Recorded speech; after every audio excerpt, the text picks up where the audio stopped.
ہم دو بہنیں جڑواں پیدا ہوئی تھیں۔ شکل ایک جیسی ہونے کی وجہ سے ہمیں پہچاننے میں والدین کو دقت پیش آتی تھی۔ اتنی مماثلت پر اسکول ٹیچرز حیران ہوتی تھیں۔ یکساں یونیفارم ہوتا تب ٹیچرز کو پہچاننے میں دشواری ہوتی۔ انہوں نے ہم کو الگ الگ سیکشن میں بٹھا دیا۔ میں فرسٹ ایئر میں پہنچی۔ اس وقت میری عمر 17 برس تھی، جبکہ ہما بھی فرسٹ ایئر میں تھیں۔ ان دنوں ایک رشتہ میرے لیے آ گیا۔ ہماری کلاس ٹیچر نے اپنے بھائی کے لیے رشتہ مانگا، جس کا نام انجم تھا اور وہ انجینئر تھا۔ عمر میں مجھ سے 10 برس بڑا تھا۔ بہرحال میں اپنی ٹیچر کو اس قدر بھائی کہ انہوں نے امی جان سے مجھ کو مانگ لیا۔ امی کو بھی ہمارے رشتے کی فکر تھی۔ انہوں نے انجم کو 2-3 بار گھر بلایا، دیکھا پرکھا، ان کو انجم پسند آ گئی۔ یوں رشتہ طے کر دیا۔ جب میری شادی ہوئی تو میں اپنے شوہر کے ساتھ انگلینڈ چلی گئی۔ ایک روز انجم کے ہمراہ ان کا ایک واقف کار ہمارے گھر آیا۔ انجم نے مجھے بتایا کہ یہ ہمارے پاکستانی بھائی ہیں، ان کے لیے پاکستانی کھانا بناؤ۔ میں نے کھانا بنایا اور وہ شخص جس کا نام شاہد تھا میرے خاوند کے ساتھ گپ شپ میں مصروف رہا۔ رفتہ رفتہ شاہد کی انجم کے ساتھ دوستی گہری ہوتی گئی۔ روز کا آنا معمول ہو گیا۔ رات کا کھانا بھی شاہد ہمارے ساتھ کھانے لگا۔ وہ عادات و خصائل کا اچھا تھا۔ جلد ہی اس نے ہمارے درمیان ایک فرد کی صورت اختیار کر لی۔ ایک دن شاہد آیا تو بہت اداس تھا۔ میں نے پوچھا کہ بھائی کیا بات ہے، کیوں اداس ہو؟ کہنے لگا امی جان کافی بیمار ہے اور میں ان کی تیمارداری کے لیے پاکستان نہیں جا سکتا۔ انجم بولے کیوں، ایسی کیا بات ہے؟ اگر پیسے نہیں ہیں تو مجھ سے لے لو، اور جاب کی پرواہ ہے تو پرواہ نہ کرو، نوکری تو پھر مل جائے گی لیکن ماں جیسی ہستی پھر نہ ملے گی، یہی تو دکھ ہے۔ اس نے جواب دیا ماں مجھ سے بہت محبت کرتی ہے اور میری جدائی میں بیمار ہے اور میں جا ہی نہیں سکتا۔ کیوں نہیں جا سکتے؟ خدا نخواستہ قید تو نہیں ہو؟ آخر ایسی کیا مجبوری ہے جو نہیں جا سکتی؟ کہا کہ مجبوری میری بھابھی ہے، جس کی وجہ سے میں نے اپنا گھر بار حتیٰ کہ ملک بھی چھوڑ دیا۔ یہ کہہ کر وہ چپ ہوا تو میں نے اس سے کہا کہ مجھے تجسس ہو گیا ہے، مجھے آپ کے گھر چھوڑنے کی وجہ جاننا ہے۔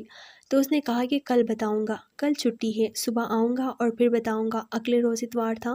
وہ 11 بجے کے قریب آ گیا۔ میں نے اسے ناشتہ دیا اور انجم نے ایک کپ چائے لی اور کسی کام کے سلسلے میں باہر چلا گیا تو میں نے شاہد کو کل کی بات یاد دلائی۔ وہ تھوڑی دیر خاموش رہا، پھر یوں گویا ہوا جب میں نے بی ایس سی کا داخلہ ایک ڈگری کالج میں لیا تو اس کالج کے قریب ہی لڑکیوں کا کالج تھا۔ ہم روز چھٹی کے بعد لڑکیوں کے کالج کے سامنے آتے اور باقاعدہ کالج کے باہر کھڑا ہو جاتے۔ یہ سب میرے دوستوں کی وجہ سے شروع ہوا تھا، تاہم یہ شائستہ قسم کے لڑکے تھے۔ کبھی کسی لڑکی پر کوئی فکرہ کسا اور نہ کوئی اوچھی حرکت کی، صرف دیکھنے کے لیے ضرور کھڑے ہوتے تھے۔ ایک دن میری نظر ایک لڑکی پر پڑی، میں تو بس اس کو دیکھتا ہی رہ گیا۔ وہ جیسے میرے خوابوں کی تعبیر تھی۔ رات بھر اس کی صورت نگاہوں میں پھرتی رہی، تمام شب نیند نہ آئی۔ صبح ہوئی، نہا دھو کر بہترین کپڑے پہنے اور بن ٹھن کر کالج روانہ ہو گیا۔ کالج پہنچا مگر دل بے چین تھا کہ کب چھٹی ہو اور میں اپنے محبوب کا ایک بار پھر دیدار کر سکوں۔ چھٹی کے بعد کالج کے باہر جا کھڑا ہوا۔ کافی دیر کے بعد اس کا دیدار نصیب ہوا۔ وہ میری طرف آ رہی تھی اور میں اس کو دیکھ رہا تھا۔ وہ بے نیاز سی میرے پاس سے گزر کر کافی دور نکل گئی، مگر میں اس کے خیالوں میں گم تھا۔ بہت دیر بعد ہوش آیا۔ دوستوں نے مشورہ دیا کہ دیکھنے سے کیا فائدہ، کچھ بات کرو، اپنے دل کا حال سناؤ اور کچھ اس کی سنو۔ روز ارادہ کرتا مگر ہمت نہ پڑتی۔ روز میں اپنے آپ سے کہتا کہ آج جی بھر کر دیکھ لوں، بات کر لوں۔ کافی دن اسی طرح گزر گئی۔ اس کو بھی یہ احساس ہونے لگا تھا کہ یہ لڑکا میرے لیے ان راہوں میں کھڑا ہوتا ہے۔ سچ پوچھیں تو مجھے اس طرح سڑک پر بات کرنے کا تجربہ تھا اور نہ ہی یہ حرکت پسند تھی۔ میری تو خیر کوئی بات نہیں تھی، میں نہیں چاہتا تھا کہ اس کی بدنامی ہو۔ کافی دنوں کے بعد دل میں پکا ارادہ کیا کہ آج کچھ بھی ہو جائے اسے بات کر کے ہی دم لوں گا۔ اس طرح ایک طرفہ الفت کا کیا فائدہ۔ اس روز چھٹی کے بعد میں نے بہت انتظار کیا۔ رات بھر الفاظ اور جملے بھی سوچتے تھے کہ آج اس سے کس طرح بات کرنی ہے، مگر میری ساری محنت بے سود ہو گئی۔ وہ نہ آئی۔ اس دن ہی نہیں بلکہ کئی دنوں تک نہ آئی۔ انہی دنوں مجھے ایک پرانا دوست ملا۔ اس کا گھر بھی اسی علاقے میں تھا جہاں میرے اندازے کے مطابق وہ رہتی تھی۔ اس دوست نے یقین دلایا کہ وہ اس کا کوئی سراغ ضرور نکالے گا۔ کافی دن گزر گئے مگر اس کا کوئی پتہ نہ چل سکا۔ ہم بھی روزانہ کالج کے چکر لگاتے رہتے مگر اس کو نہ ملنا تھا اور نہ ہی وہ ملی۔ اس طرح دن گزرتے گئے اور تقریباً 2 ماہ گزر گئے۔ ایک دن میں اور میرا دوست چھٹی کے بعد موٹر سائیکل پر یوں ہی سڑک پر چکر لگا رہے تھے۔ ہم گھومتے گھماتے اپنے کالج کے روڈ سے ہوتے لڑکیوں کے کالج کے گیٹ کے سامنے کراس کر کے پچھلے روڈ سے گزر رہے تھے کہ میرا دوست کہنے لگا ذرا پیچھے مڑ کر دیکھو کون آ رہا ہے۔ میں نے موٹر سائیکل کے شیشے میں دیکھا تو وہی پری چہرہ مجھے نظر آ گئی جس کو میں 2 ماہ سے پاگلوں کی طرح ڈھونڈ رہا تھا۔ میرے ذہن میں صرف یہ بات تھی کہ آج اس کا گھر ضرور دیکھوں گا۔ چنانچہ میں نے موٹر سائیکل اپنے ایک دوست کے گھر کھڑی کی جو وہاں قریب ہی رہتا تھا، اور خود میں اور میرا دوست اس کے پیچھے چل پڑا۔ وہ بھی ہم کو مڑ مڑ کر دیکھ رہی تھی۔ اس کے ساتھ ایک لڑکی تھی جو اس کی کزن تھی۔ چلتے چلتے وہ ایک گھر کے اندر چلی گئی۔ ہم وہاں سے واپس چلے آئے۔ وہاں قریب ہی میرے دوست کا گھر تھا۔ واپسی پر اس کو بتایا کہ وہ لڑکی تمہارے گھر کے پاس ہی رہتی ہے۔ اس نے تسلی دی کہ اب میں اس کے بارے میں معلومات حاصل کر کے تم کو بتاؤں گا، مگر ایک بار مجھے اس کا گھر دکھا دو۔ خیر، اس کو گھر دکھایا۔ بعد میں ہم اپنے گھر چلے آئے۔ میرا گھر اس کے گھر سے تقریباً 8 کلومیٹر کے فاصلے پر تھا۔ گھنٹہ پون گھنٹہ موٹر سائیکل پر رش ہونے کی وجہ سے لگ جاتا تھا۔ اگلے دن میں اسی سڑک پر کھڑا تھا کہ میں نے دیکھا کہ وہ میرے سامنے سے گزر کر چوک کراس کر کے سامنے ایک درخت کے چھاؤں میں کھڑی ہو گئی۔ شاید اس نے مجھے بات کرنے کا موقع دیا تھا۔ میں بھی بات کرنے کے لیے جانے لگا تو میرا دوست بولا کہ یار، یہاں ایسی حرکت کرنا مناسب نہیں، لوگوں کا آنا جانا ہے۔ اب تمہیں اس کا گھر بھی پتہ ہے اور دوسرا دوست بھی تمہیں اس کے بارے میں بتا دے گا، اور اب ان کے محلے میں بھی آنا جانا ہے، خدا اور موقع دے گا، ابھی بات کرنے کی سعی مت کرنا۔ میں یہ سن کر بجھ گیا۔ وہ کچھ دیر وہاں کھڑی رہی، پھر گھر واپس چلی گئی۔ اس واقعے کے بعد مجھے احساس ہوا کہ اس کے دل میں بھی میرے لیے جگہ موجود ہے۔ شاید وہ بھی مجھے تنہائی میں میرے بارے میں سوچتی ہوگی۔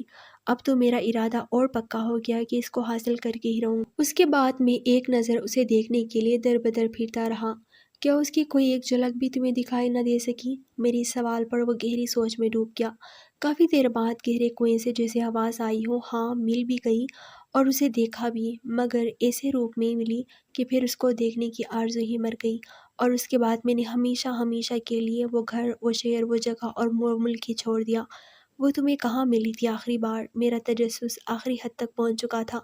ان دنوں میرے بڑے بھائی کے لیے امی لڑکیاں دیکھ رہی تھی۔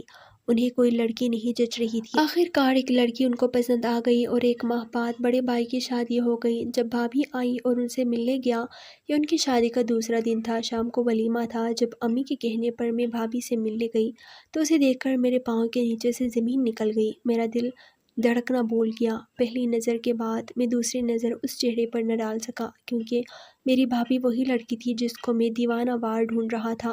میں اس وقت گھر سے باہر نکلا، اپنا بیگ سمیت دوست کے گھر چلا گیا۔ وہ رات بھر مجھے ڈھونڈتے رہے مگر میں انہیں نہ ملا۔ انہوں نے گمان کیا کہ میں کسی حادثے کا شکار ہو گیا ہوں۔ اس وقت میں اس قدر ٹوٹا ہوا تھا، اگر سہیل مجھے سہارا نہ دیتا تو شاید میں مر جاتا۔ وہ میرا رازدان، میرا غم گسار بھی تھا۔ اس نے مجھے سہارا دیا، میرا غم بھلانے کے لیے سینکڑوں راتیں میرے ساتھ جا کر گزاری، اور مجھے یہاں بھی اسی نے بھیجا۔ انجم سے ملا تو مجھے آپ کے شوہر بہت اپنائیت دی، اور اس گھر میں آ کر جانے کیوں مجھے اتنا سکون ملتا ہے کہ واپس جانے کو جی نہیں چاہتا۔ اس کی وجہ شاید وہ مماثلت ہے جو اس کی اور آپ کی شکل میں ہے، لیکن آپ میری بہن ہو کیونکہ میرے دوست کی بیوی ہو، لیکن چہرے کی مشابہت یقین جانو بالکل وہی ہے۔ اتنی مماثلت کی وجہ سمجھ میں نہیں آئی، مگر عقل حیران رہ جاتی ہے۔ آپ کو دیکھ کر میرے بے قرار دل کو قرار آ جاتا ہے۔ وہ میری بہن ہے نادان جو تمہاری بھابھی ہے، اور تم بدقسمت ہو کہ تمہاری ماں نے جس کو تمہارے لیے پسند کرنا تھا اس کو تمہارے بھائی کے لیے پسند کیا۔ اب آنسو پونچھ لو شاہد کہ اب کچھ نہیں ہو سکتا، کیونکہ جو تقدیر میں لکھا ہوتا ہے ہم اس کو نہیں مٹا سکتے۔ میں نے شاہد کے آنسو پونچھے اور اس کو تسلی دی، کیونکہ وہ رو رہا تھا۔ شاید کہ اس کے رستے زخم کھل گئے تھے اور اب اس کی تکلیف اسے رلا رہی تھی۔ کاش میں تم سے تمہاری کہانی نہ سنتی، تم کو یہ تکلیف نہ ہوتی، میں نے کہا تھا۔ اس کے بعد ہمارا بہن بھائی کا رشتہ اور مضبوط ہو گیا، جو آج بھی گہرا ہے۔ وہ واقعی میرا بھائی ہے کہ میرا کوئی بھائی نہ تھا۔ میں شاہد کا بہت خیال کرتی ہوں، کیونکہ یہ ضرور کہوں گی کہ طالب علم کو صرف اپنی تعلیم پر توجہ دینی چاہیے، ان بے مقصد کاموں سے اپنے آپ کو دور رکھیں۔ ان چیزوں میں نوجوانوں کو بڑی دلکشی نظر آتی ہے، مگر یہ انسان کو کہیں کا نہیں چھوڑتی۔ بس اپنے والدین کی خواہشوں کے لیے اور اپنے بہترین مستقبل کے لیے پڑھائی میں دل لگائیں، اور اس قسم کے دل لگی سے بچیں جس کی وجہ سے شاہد کی زندگی برباد ہو گئی۔